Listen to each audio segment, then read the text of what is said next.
Goal 300 આપણા આજના કાર્યક્રમનું નામ. આપ સર્વે દર્શક મિત્રોનું હું સંદીપ ગોળકિયા અસ્પાય પરિવાર વતી હાર્દિક સ્વાગત કરું છું. હવે કાર્યક્રમનું નામ જે ગોલ 300 છે તો એની સ્ટોરી હું તમને હમણાં પાછળ કહીશ, પણ આજે આપણે મેઇન JEE અને IIT આ બે શબ્દો ઉપર ચર્ચા કરીશું. આપણા આજના કાર્યક્રમમાં આપણા મુખ્ય મહેમાન છે તે આમ જોવા જાય તો આપણા સ્કૂલના જ વિદ્યાર્થીઓ છે, પણ એમને કંઈક લાખોમાં એક હોય એવું કાર્ય કર્યું છે, એટલે તે લોકો આજે આપણા કાર્યક્રમના મુખ્ય મહેમાન છે. તો આપણી સાથે અહીંયા છે જય ઘેવરિયા કે જેમને JEE મેઇનમાં ઓલ ઇન્ડિયા રેન્ક 102 મેળવ્યો છે. પછી છે અભિષેક નાવડિયા કે જેમને JEE મેઇનમાં ઓલ ઇન્ડિયા રેન્ક 226 મેળવ્યો છે. પછી છે ફળદુ મેહુલ કે જેમને ઓલ ઇન્ડિયા રેન્ક 544 EWS કેટેગરીમાં મેળવ્યો છે. તો આ મિત્રોનો આપણે તાળીઓથી સ્વાગત કરીએ.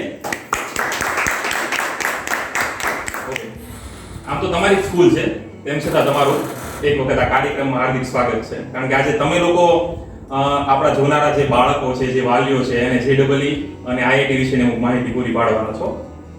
હવે જે લાખોમાં એક વાળી વાત છે એટલા માટે છે કે દર વર્ષે લગભગ લાખો વિદ્યાર્થીઓ JEE ની એક્ઝામ આપતા હોય છે.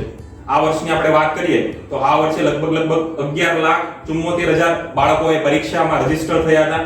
એમાંથી 10 લાખ જેટલા વિદ્યાર્થીઓ પરીક્ષામાં અપિયર થયા હતા. એમાંથી આ લોકોએ આ રેન્ક મેળવ્યો છે, જે 102 રેન્ક આવ્યો, પછી 226 છે કે 544 નંબર છે, એટલા માટે લાખોમાં ખાસ છે. અને કાર્યક્રમનું નામ જે આપણે રાખ્યું છે ગોલ 300, તો એના રચેતા છે અભિષેકભાઈ નાવડિયા પોતે છે. એટલે એ શું હતું અભિષેક, વાત કરતો જરા. ડિફિકલ્ટી સોલ્યુશન કરવાનું હોય. ઓકે.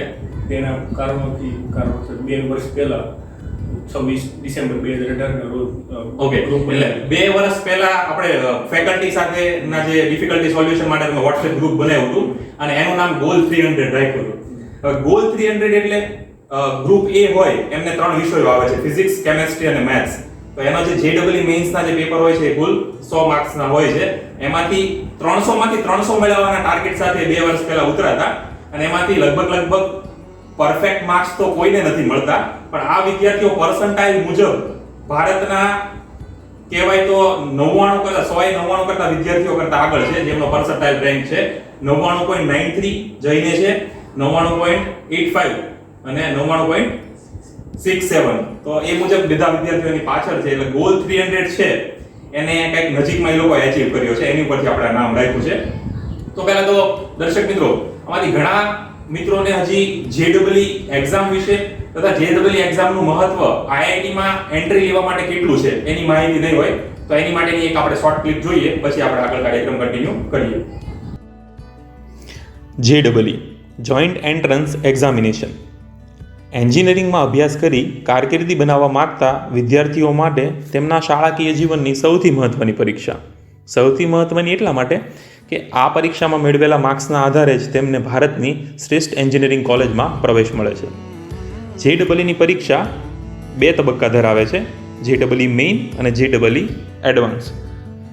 દર વર્ષે લાખો બાળકો આ પરીક્ષા આપે છે, જેમાંથી ચુનિંદા બાળકો જ IIT કે NIT માટે સિલેક્ટ થાય છે. હવે ભારતમાં કુલ 24 IITs આવી છે. તમે IIT દિલ્હી, IIT બોમ્બે, મદ્રાસ, ખડગપુર એનું નામ સાંભળ્યું છે. ભારતમાં 32 જેટલી NIT આવી છે, national institute of technology, NIT Trichy, આપણા સુરતમાં જ SV NIT છે, એટલે એનાથી પણ તમે પરિચિત હશો.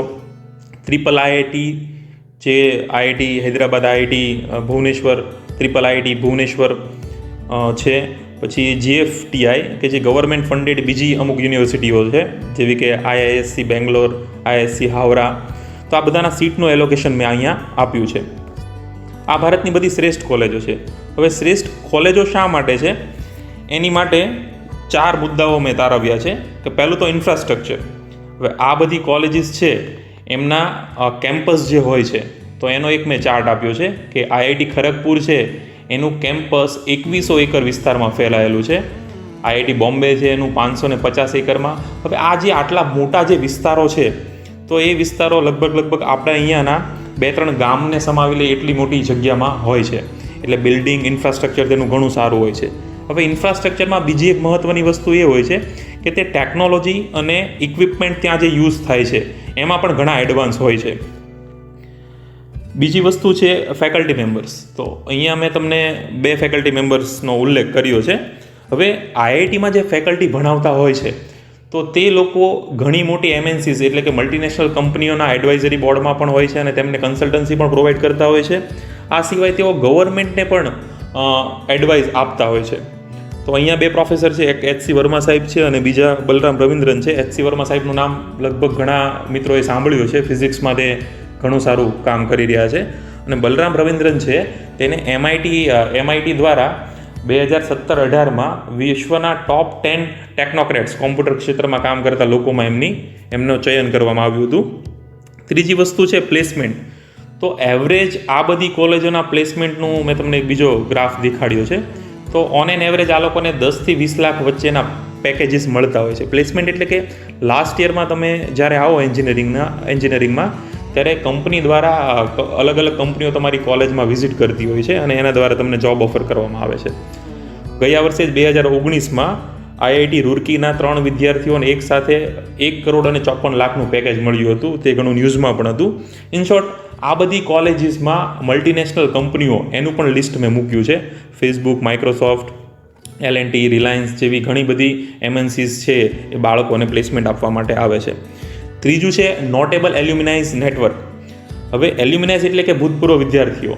તો જે આઈઆઈટીઝ છે એની પાસે રીચ એલ્યુમિનાઇઝ નેટવર્ક છે. એટલે કે આઈઆઈટીઝના જે ભૂતપૂર્વ વિદ્યાર્થીઓ છે એ વિશ્વની ઘણી બધી ફોર્ચ્યુન 500 કંપનીઝમાં ટોપના પોઝિશન્સ ઉપર છે. તો એમાં એક સુંદર પિચાઈજી છે જે ગૂગલના સીઈઓ છે, એનું નામ તમે સાંભળ્યું છે. બીજા છે નારાયણ મૂર્તિ, ઇન્ફોસિસના ફાઉન્ડર, તે પણ આઈઆઈટીના એલ્યુમિનાઇઝ છે. રઘુરામ રાજન. આ સિવાય અત્યારે જે નવું સ્ટાર્ટઅપ કલ્ચર ચાલ્યું છે તો એમાં ઓલા, સ્વિગી, ફ્લિપકાર્ટ, સ્નેપડીલ, ઝોમેટો, પોલિસી બજાર જેવા ઘણા બધા સ્ટાર્ટઅપના ફાઉન્ડર પણ આ આઈઆઈટીયન્સ જ છે. એટલે આપણે બધા વિદ્યાર્થી મિત્રોએ શક્ય હોય ત્યાં સુધી એમને સારી કોલેજમાં એડમિશન મળે તે માટે પ્રયત્ન કરવો જોઈએ અને એની એકમાત્ર ચાવી છે JEEમાં તમારો સારો score. All the best. Okay, તો તમે જોયું હશે કે JEE શું છે અને આઈઆઈટી નું કેટલું મહત્વ છે. આમ જોવા જાય તો કોલેજ સિલેક્શનમાં સાયન્સ હોય, આર્ટ્સ હોય કે કોમર્સ હોય, કોલેજમાં આપણે 3 વસ્તુઓ ધ્યાનમાં લેવાની હોય. એક તો એ કોલેજનું ઇન્ફ્રાસ્ટ્રક્ચર, બીજું તેના ફેકલ્ટી મેમ્બર્સ અને ત્રીજું એનું પ્લેસમેન્ટ. તો એના આધારે આઈઆઈટી છે એ વર્ષોથી બેસ્ટ છે અને એની માટે બધા વિદ્યાર્થીઓ છે મહેનત કરતા હોય છે. તો હવે પહેલો પ્રશ્ન મારો એ છે કે અભિષેક, મને યાદ છે કે રાત્રે 2 વાગે તારો મેસેજ આવ્યો WhatsAppમાં રિઝલ્ટ આવ્યો ત્યારે. તો તમે લોકો જ્યારે પહેલી વખત રિઝલ્ટ જોયું કે આ તમારા રેન્ક આવ્યા છે ત્યારે તમારું પહેલું રિએક્શન શું હતું? વધારે ઉત્સાહ મળી ગયા છે. જે તૈયારી કરી હતી, લોકડાઉન હતું એટલે આમ થોડા તૈયારી કરી હતી રેન્ક એટલે. ઓકે, જય. મેં તો 12 વાગ્યા સુધી રાહ જોઈ હતી પણ પછી 12 વાગ્યા સુધી આવ્યું નહીં એટલે હું સુઈ ગયો. પછી 1 વાગ્યા આસપાસ લગભગ રિઝલ્ટ આવ્યું.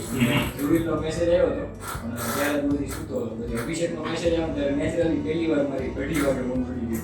બાકી તો 10 વાગે સવારે તોય નથી ઉઠી. પછી ત્યારે તો જોઈન પછી ઊંઘ નથી આવી. મમ્મીએ 2 વાર સુવાનું કીધું મેં. એટલે રિઝલ્ટની એક્સાઇટમેન્ટમાં રેન્ક આવ્યા પછી ઊંઘ નહોતી આવી. આમ જોવા જઈએ તો એને બહુ ઊંઘવાનો શોખ છે. હમણાં આગળ તમને ખબર પડશે. ભાઈ થોડાક ઊંઘણશી છે પણ એની જે હોબીઝ છે એનો એને સારી રીતે ઉપયોગ કર્યો છે. બરોબર. મેં તો સવારે જ રિઝલ્ટ જોયું હતું. ઓકે. પછી એટલે હું ડેઈલી પૂજા કરું છું. ઓકે. ત્યારે મને કેમ કે મારા વચ્ચે મેસેજ એવો પૂજા વચ્ચે ત્યારે મને મમ્મીએ પૂછકી લીધો એક્સેલ આપણે એક્સાઇટમેન્ટમાં. ઓકે. ઓકે. હવે થોડુંક આપણે બેઝિક થી શરૂઆત કરીએ કે આ આખો જે JEE માં તમારો રેન્ક આવ્યો છે એની પાછળ તમારી 2 વર્ષની મહેનત છે. કારણ કે 10માનું જે રિઝલ્ટ આવ્યું હોય પછી બધાને ઘણા બધા મિત્રોને એ નથી ખબર કે 11માનું વેઇટેજ છે JEE ની એક્ઝામમાં 40 થી 45% નું જાય છે. એટલે આ 2 વર્ષની તમારી કમ્બાઈન્ડ મહેનત છે એને આપણે જાણીએ પણ તમારા શોખ વિશે અમને જણાવશો પડતું? હા, તો શોખની અંદર તો મશીન વિશે વધારે લગાવ છે. જેમ કે કોઈ પણ યંત્ર હોય કે કોઈ મશીન હોય તેને ખોલવા કઈ રીતે આપણે એની સર્કિટ છે એ ચેક કરી લો. આ શોખ 3 ઇડિયટ મૂવી જોવા પહેલાનો હતો કે પછી નહીં પહેલેથી રેન્જોનું કઈ છે? એટલે ના, હું પહેલેથી જ નાનો હતો ત્યારથી જ કોઈ પણ અલગ જાતનું મને મશીન મળે એટલે હું ખોલી નાખું. ઓકે, કેટલા મશીન છે ખોલ્યા છે અત્યાર સુધી? અત્યાર સુધીમાં લગભગ 50 જેવા ખોલી નાખ્યા. ઓકે, કયા લગભગ આપણે ટીવી હોય, સેટઅપ બોક્સ હોય, રિમોટ હોય, મિક્સર, તો અલગ અલગ જાતના ઓકે એટલે એ તારો શોખ છે ને. ઓકે અભિષેક? નવું જાણવાનો પછી સાયન્સની થિયરી હોય સ્પેસ વિશેની એમાં ડીપમાં તો Okay, space. કોમ્પ્યુટર વિશે થોડું વધારે કોમ્પ્યુટર. પછી ક્રિકેટ ઓકે ક્રિકેટ. જય? મને તો ઓટોમેશન ની ગમે એ ટેકનોલોજી હોય થોડી કે ઓટોમેશન ઓટોમેટિક ચાલુ છે આપણે કઈ કામ ન કરવું એવી થોડી ટેકનોલોજી હોય તો એના વિશે Okay. બહુ વધારે અંદર ડીપમાં જોવાનું અને ફરવાનું ઊંઘવાનું. ઓકે ઊંઘવાનો. સરસ છે ચાલો. હવે બીજું એક એવું હોય કે જ્યારે તમારું 10મા નું રિઝલ્ટ આવ્યું હતું તો તમે બધા એ ગ્રુપ લીધું તો એમાં તમારા ઘરે અથવા તો તમને પોતાને કોઈ કન્ફ્યુઝન હતું કે પછી તમે એ ગ્રુપ માટે ક્લિયર જ હતા? ત્રણેય ક્લિયર જ હતા અને નક્કી જ હતું કે તમારે એક ગ્રુપ લેવું છે. હવે 2 વર્ષ તમે જે ભણ્યા છો તો એમાં પેલા તો કેવું હોય ખબર છે કે ઘણા વિદ્યાર્થીઓ હોય એને 10મામાં મેથ્સ ન ગમતું હોય એટલે એન્જિનિયરિંગ ની દૂર ભાગતા હોય એ બધી વસ્તુ હોય છે. પણ તમે કોર 3 વિષયો ભણ્યા ફિઝિક્સ, કેમેસ્ટ્રી અને મેથ્સ તો તમારા ફેવરિટ વિષય કયા હતા અને શા માટે? બરોબર. મારો તો ફેવરિટ વિષય તો કેમેસ્ટ્રી હતો. ઓકે એ કેમેસ્ટ્રીની અંદર મને સોલ્યુશન્સ કે ગમે અલગ ટાઈપની રિએક્શન મને જાણવાનો ખૂબ રસ પડ્યો અને અંદરથી આવી ગયો કે કેમેસ્ટ્રી આપણે આવશે. એટલે આમ કેમેસ્ટ્રીમાં લગભગ નોર્મલી ઘણાને તકલીફ પડતી હોય છે. તમને લગભગ પેપરમાં થોડું ઘણું કેમેસ્ટ્રી હેરાન કર્યા હતા ને એડવાન્સમાં? તને અભિષેક? મને મેથ્સમાં પહેલેથી જ દાખલા મોટા થતા હોય તોય છેલ્લું રેડી તો મૂકી ન દેતો. ઓકે તો ફેવરિટ વિષય મેથ્સ. ઓકે મને ફિઝિક્સ ફિઝિક્સ. શેના માટે મને બધું વિઝ્યુલાઇઝ થઈ જતું કે આ રોજની દુનિયામાં ચાલતું હોય એવું બધું લાગતું જે કંઈ ભણવાનું હોય ને એટલે આમ તરત જ પ્રોબ્લેમ સોલ્વ થઈ જતો એમાં કોઈ વધારે એફર્ટ ન લગાવતો. ઓકે એટલે હવે જો આ ત્રણેય વિષયો તમને ગમતા હતા તમે કહો છો પર્ટિક્યુલર તો તમે એવું કર્યું હતું કે આ વિષયમાં વધારે મહેનત કેવું કે મહેનત તો બધામાં બરાબર જ કરી છે ને? પણ તો એમાં ફિઝિક્સમાં વધારે સ્કોર કરવાનો એવો વિચાર પહેલેથી હતો. ઓકે અને તને મેથેમેટિક્સ ઉપર કેમેસ્ટ્રીમાં? હવે ઘણા મિત્રોને એ નથી ખ્યાલ હોતો કે 11th 12th સાયન્સ તમે પાસ કરો પછી 3 શબ્દો મહત્વના છે. પહેલું છે ગુજકેટ, બીજું છે જેડબલઈ મેઇન અને ત્રીજું છે જેડબલઈ એડવાન્સ. તો એમાં કેવું હોય છે કે પરીક્ષાના જે ડિફિકલ્ટી મીન્સ કે પરીક્ષા જે અઘરાપણું હોય છે ગુજકેટમાં થોડું ઓછું હોય છે એવું કહેવાય છે. તો એની વિશે તમે કંઈક કહેવા માંગતા હોય? જય. એટલે મને તો પેલા અમારે કેમેસ્ટ્રીના ભાવેસરે એવું 11માં આવ્યો ને ત્યારે ઉદાહરણ આપ્યું હતું એટલે એ મુજબ બધું અત્યારે કહીએ કે આપણે જો 100 માળની બિલ્ડિંગ ચડવી હોય તો આપણે પેલા 30 માળ તો ક્લિયર કરવા જ પડે એટલે એને બોર્ડ સાથે સરખાવીએ. ગુજકેટ અને બોર્ડ. પછી 35 માળ સુધી આપણે ગુજકેટ સાથે સરખાવીએ અને 60 એટલે 60 માળ સુધી આપણે જી મેઇન સાથે સરખાવીએ અને 100મો માળ આપણો જી એડવાન્સ સુધી પહોંચવું હોય તો આ 3 સ્ટેપ તો ક્લિયર કરવા જ પડે. ડાયરેક્ટ એડવાન્સ સુધી ના પહોંચી અને એ મુજબનું ડિફિકલ્ટી લેવલ થતું હશે ને? હા, એ મુજબ એનું કોઈ ઉદાહરણ આપી શકો તમે કોઈ? તેમાં એક ટ્રાયેંગલ વાળો ક્વેશ્ચન આવતો એની અંદર અમારે ફર્સ્ટ ઓફ ઓલ એક કીડી હોય 8 નંબરમાં જે એના મિડ પોઈન્ટ ઉપરથી સ્ટાર્ટ કરે પછી સ્ટ્રેટ લાઈન ઉપર ગતિ કરશે તમને વેલોસિટી શોધવાની. ઈ ક્વેશ્ચન તમારે ગુજકેટની અંદર આવે. પછી તમે માનો કે મેઇન્સની અંદર જાવ તો એક લેવલ એ લોકો ઓફ કરે એની અંદર વીજભાર આપશે વિદ્યુત ક્ષેત્રનો ઉપયોગ કરશે જેના લીધે તેની ગતિની અંદર ફેરફાર થશે. એ તમારે મેઇન સુધીનો ક્વેશ્ચન અને તમે જ્યારે એડવાન્સની અંદર જોશો ત્યારે તમને ચુંબકીય મળે છે. 3 ક્વેશ્ચન થઈ ગયા પ્લસ એ લોકોની ગતિ હોય પેરાબોલિક કરી નાખે એટલે તમને ગતિનો જે ઇક્વેશન મળે એટલે એનું ત્રીજું લેવલ બનાવે. ઓકે એટલે ડિફિકલ્ટી લેવલ મુજબ એક જ પ્રશ્ન હોય તો એ જે થોડોક સિમ્પલ ગુજકેટમાં હોય છે એની કરતાં થોડોક વધારે છે એ ઓલામાં હોય અને પછી એડવાન્સ છે એ ઓલામાં હોઈ શકે છે. ઓકે હવે બીજો એક જે પ્રમાણે આપણી સ્કૂલની મેથોડોલોજી હતી કે આપણે જેડબલઈ માટેના ફેકલ્ટી અને રેગ્યુલર છે બોર્ડ છે એ માટેના ફેકલ્ટી સેમ હતા તો એ તમને વધારે યુઝફુલ થયું કે પછી તમારો કંઈક અલગ વિચાર છે? ના એ વધારે યુઝફુલ કે બે સેમ હતા ને. એટલે એમાં તમારે કેવું કે એક્ઝામના જે પ્રશ્નો હોય એને સાથે સાથે તમે પ્રેક્ટિસથી સોલ્વ કરતા છો તો એ ફેકલ્ટી છે એ ક્લાસમાં જ તમને સોલ્વ કરાવતા હતા? ક્લાસમાં જ એક મેઇન્સના અને બંનેના? લેક્ચર જ એનો અલગથી ડેડિકેટ કરી દીધો. ઓકે એટલે ટોપિક વાઇઝ છે એ ડેઈલી કવર થતું હોય છે.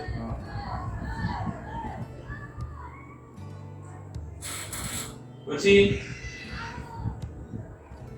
ઘણી વખત કેવું થતું હોય કે આ 2 વર્ષ લાંબી પરીક્ષા 2 વર્ષ પછી આનું ફળ મળવાનું છે, પણ મેં કીધું એમ કે 11માનું આટલું મહત્વ છે અને 12માનું મહત્વ તો છે જ તે.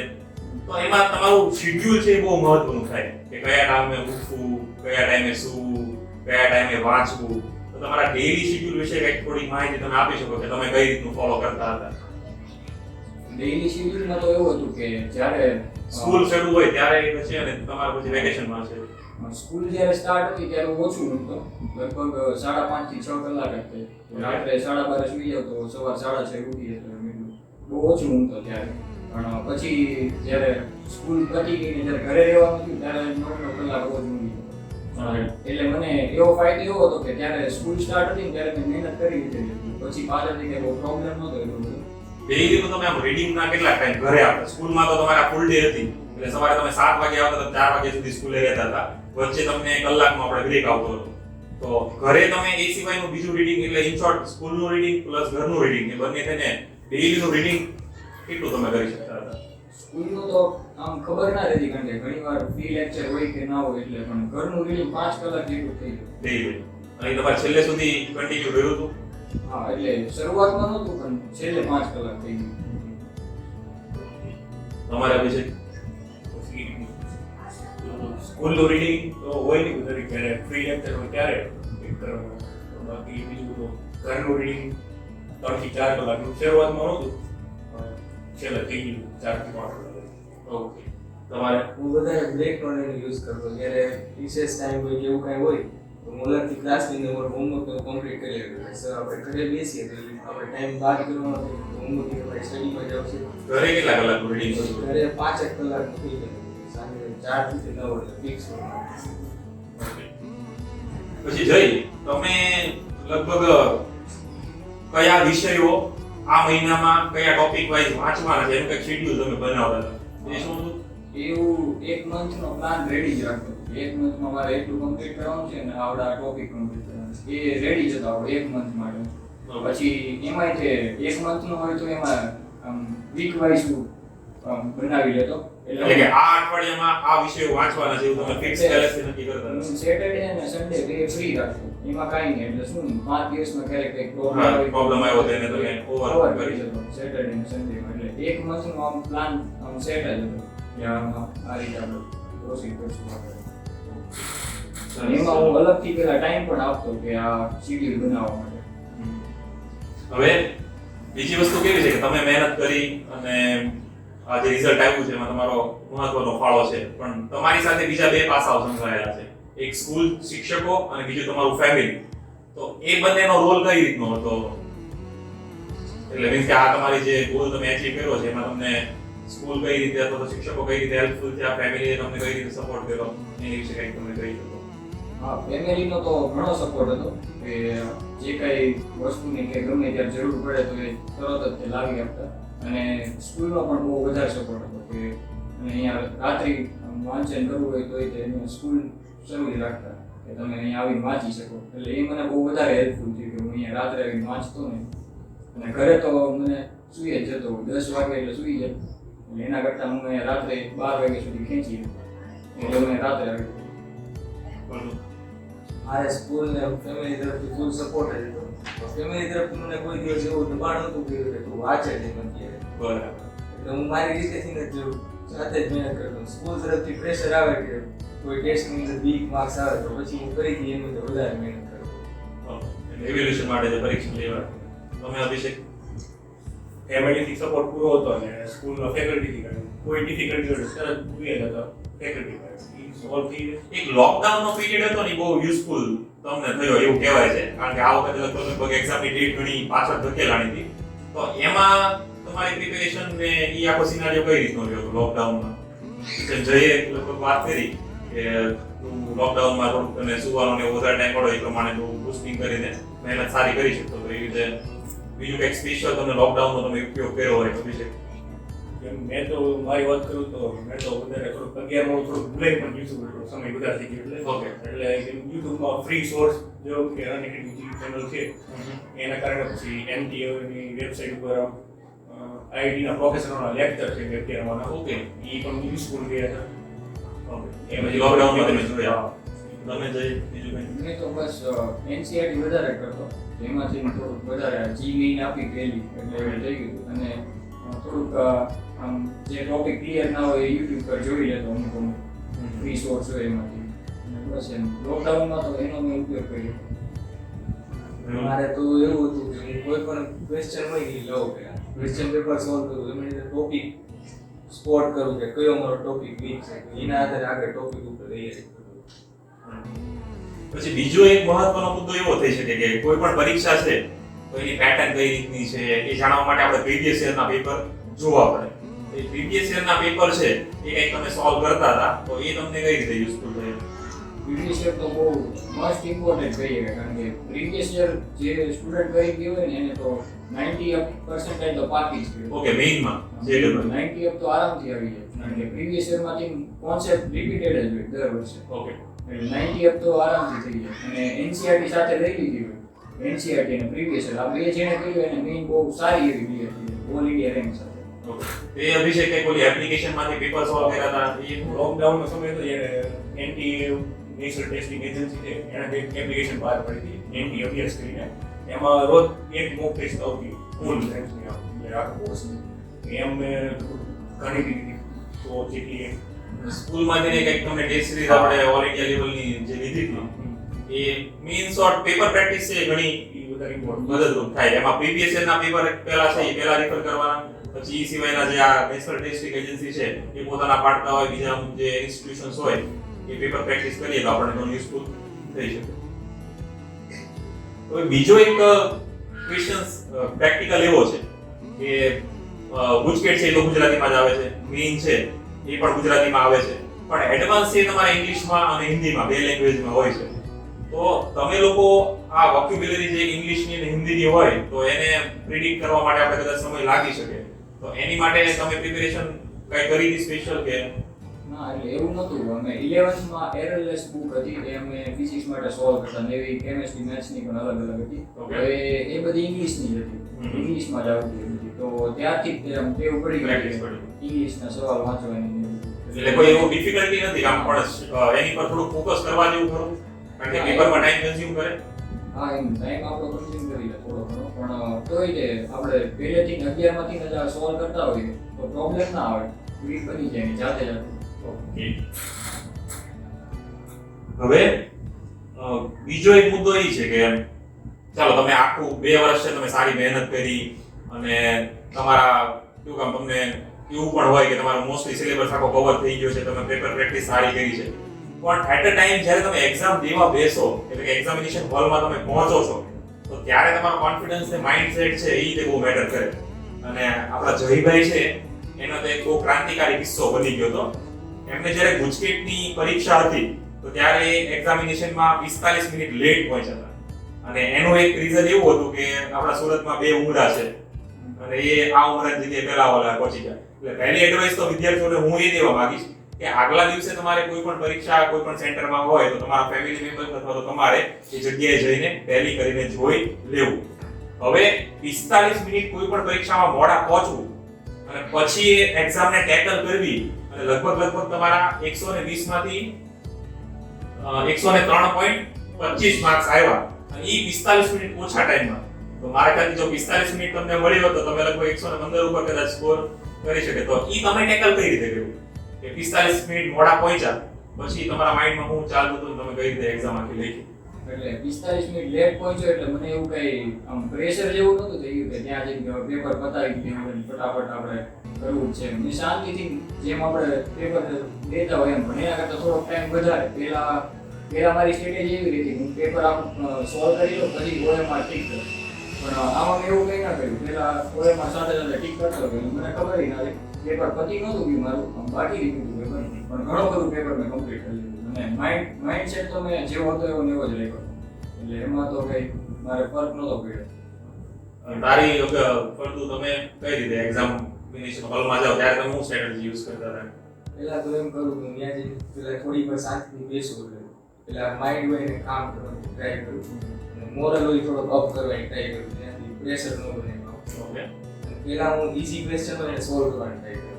મને માનો કે ક્વેશ્ચન આવ્યો તો પહેલા એને રેડી કરું તો આવડે પહેલી ટ્રાયમાં તો જ એને લો પછી ડાયરેક્ટ બીજા ક્વેશ્ચન ઉપર ગયો કેમ કે એક ક્વેશ્ચન તમે વધારે ટાઈમ કન્ઝ્યુમ કરે તો પાછળ આવડતા આવી રહી પછી એક લગભગ તમારા ક્લાસમેટ નો આપણે એવો કિસ્સો હતો પાર્થનો કે એને છેલ્લે પછી ફિઝિક્સ ના ટાઈમ સોલ્વ કરવા માટે 15 મિનિટનો ટાઈમ ડ્યુરેશન જોયો હતો તો એ વસ્તુ શું હતી એને મેથમેટિક્સ પહેલા લીધું મેથમેટિક્સ થોડું આમ નખાવ એવું હતું એટલે વેઇનમાં હતું કે ગુજકેટમાં વેઇનમાં. વેઇનમાં એમાં તેને ટાઈમ થોડો વધારે ગયો લાસ્ટ 15 મિનિટ સુધી તેને ફિઝિક્સ સબ્જેક્ટ માટે આસાવ એમાં એને બહુ વિચાર્યું નહીં બધા બધું જે આવડ્યા ઈ પૂર્યા કોઈ પણ સારી પર્સન્ટેજ હા તેમ છતાં સારી પણ કેવું છે કે ઇન શોર્ટ કહેવાનો મતલબ એ છે કન્ક્લુઝન કે એક્ઝામિનેશનમાં તમે પહોંચો પછીના જે તમે 2 કલાક અથવા તો 3 કલાકનું જે ડ્યુરેશન તમને મળે છે એનું તમારે સબ્જેક્ટ વાઇઝ પ્લાનિંગ કરવું પડે મેથમેટિક્સ એ વધારે ટાઈમ કન્ઝ્યુમિંગ છે તો એને કઈ રીતે ટેકલ કરવું અમુક ડિફિકલ્ટ પ્રશ્નો આવે તો તમારું માઇન્ડસેટ છે એ વિખાઈ શકે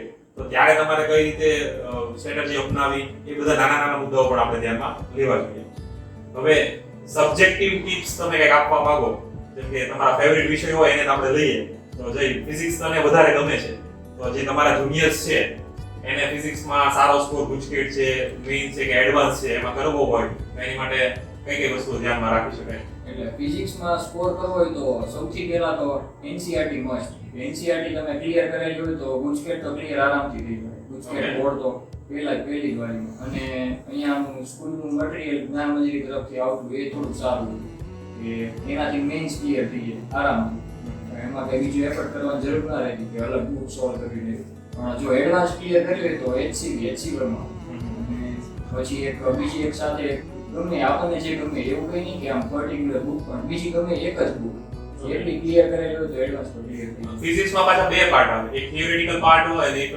કેલ્ક્યુલેશન વાળા દાખલા ને એવું હોય તો બંને માટે સેમ મટીરીયલ યુઝ કરી શકીએ એ તો થિયોરિટિકલ પાર્ટ હોય ને એ તો તમને એનસીઈઆરટી માંથી ને ક્લિયર થઈ જાય ન્યુમેરિકલ જે પાર્ટ આવે ને એમાં તો થોડુંક મથાવ એવા સવાલ હોય એ તમને 3-4 કોન્સેપ્ટ મિક્સ કરી દીધા હોય ને એવું બધું હોય એટલે એટલા માટે થોડી એક બુક બીજી કરવી જોઈએ